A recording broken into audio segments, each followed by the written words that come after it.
নিরাপত্তা ইস্যুতে কোনো প্রকার আপোষ নয়। আইসিসির অনুরোধের মুখেও নিজেদের এই সিদ্ধান্তে অটল থেকে মেরুদণ্ড সোজা রাখার নজির স্থাপন করল বাংলাদেশ ক্রিকেট বোর্ড। বিশ্ব ক্রিকেটের সর্বোচ্চ নিয়ন্ত্রক সংস্থা আইসিসির শত চাপাচাপি আর সিদ্ধান্ত পুনর্বিবেচনার অনুরোধেও মন গলেনি বাংলাদেশের।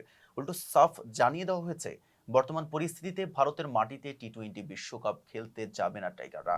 আজ দুপুরে আইসিসির সঙ্গে ভিডিও কনফারেন্সে বিসিবির শীর্ষ কর্তারা স্পষ্টভাবে জানিয়ে দিয়েছেন, বিশ্বকাপের সূচি চূড়ান্ত হলেও খেলোয়াড়দের জীবনের ঝুঁকি নিয়ে ভারতে দল পাঠানো অসম্ভব।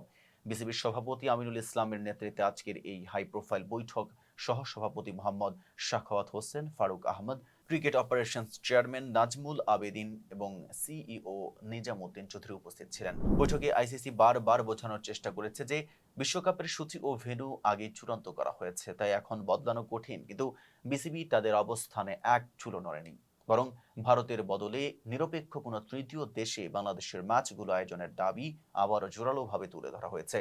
বোর্ডের সোজা কথা, ক্রিকেটার, কোচিং স্টাফ ও কর্মকর্তাদের নিরাপত্তাই সবার আগে, এর নিচে কোনো আলোচনাই নাই।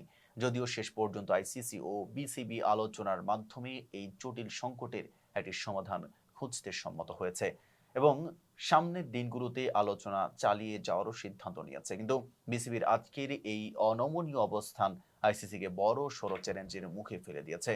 ভারতের নিরাপত্তা পরিস্থিতি যে বাংলাদেশের জন্য মোটেও সন্তোষজনক নয়, আইসিসির মুখের উপর বিসিবির এই কঠোর বার্তাই আজ তা পরিষ্কার করে দিল। এতক্ষণ সাথে ছিলাম মেহেদী হাসান। ফেজদাবি বলে সাথে থাকার জন্য ধন্যবাদ।